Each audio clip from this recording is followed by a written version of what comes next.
got a couple of different views, like text view, image view, and button that you can use when making Android apps.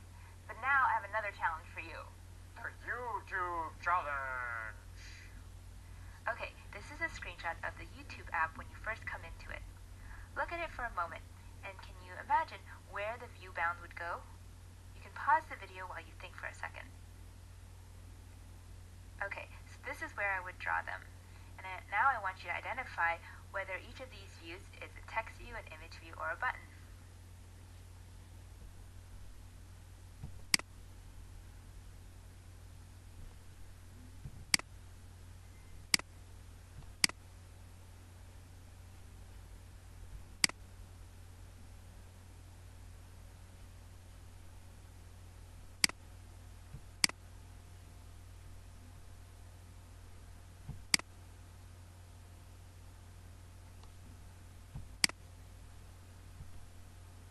Okay, so looking at this screenshot, there are two text views at the top. And I can say this because they have two different text styles. For example, this one is a little bit bigger and a little bit bolder. And now we have the YouTube logo, which is this red icon. And so we use an image view to display it. And then last but not least, we have two buttons at the bottom that you can tap to skip or go to next. And we're done, so we can move on now.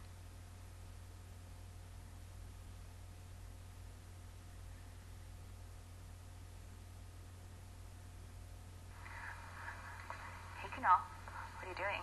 Oh, I just need a minute. What you writing? Well, why are you looking at my email? I just want to see what you're doing. Okay, fine. I'm sending an email to a friend which okay. has instructions on how to feed Chloe. Who's Chloe? Oh, Chloe's my office plant. You named your office plant Chloe? Yeah, Chloe for chlorophyll. Clever. Look, here it is. Oh, okay. You know what this reminds me of? What? These instructions are similar to how we write code to tell a computer what to do. You know, everything reminds you of how to write instructions or code, Catherine. It does. But I'm serious. This time it does. It's okay. sort of like here, this line where you're saying that you need to water the plant exactly on Tuesday at 10 o'clock. Right, so when I'm giving specific instructions on Tuesdays and Thursdays, water the plant, or make sure the water is lukewarm, those specific instructions are like writing code. Exactly. Okay. And you know how you're writing this letter in an email app? Yeah, I'm using Gmail. Good choice. Plug. We also need a space to write our code. Sure. And that space is called an IDE. What does that stand for? It stands for Integrated Development Environment. Wait, I am more confused after listening to the full form of that acronym when I heard the acronym. Well, don't worry about what it stands for. In Android, all you need to know is that we're going to use Android Studio. Is that on this computer? That software? Yeah, it's right here. Let me show you. Oh, and this is what it looks like. Yeah. Huh. You know, I must admit that this looks a little bit intimidating. It has a lot of buttons on it. It is. There's a lot of things going on, Yeah. but we'll get there. By the end of the course, the students will know how to operate this. Yeah. Okay. Good. Cool. So back to your letter. Okay. Oh, you know how you're using English to write this letter? Well, it's a great observation. I thought you said you were not reading my email, but yes, I am using English. Okay. Well, we have to use a certain language to talk to the computer Sure. to give it instructions. What are we using? We're going to start with XML.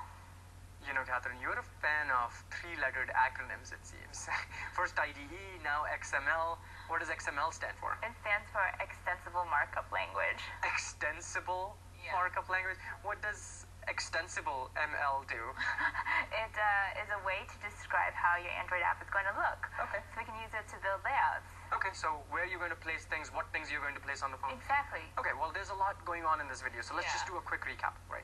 We're talking about how writing code is like writing instructions, really specific instructions, right? We're also talking about how we need a space in which to write that code. And that space will be Android Studio, And we also identified the programming language we will be using. which is XML. So let's write our first line of XML. Yeah.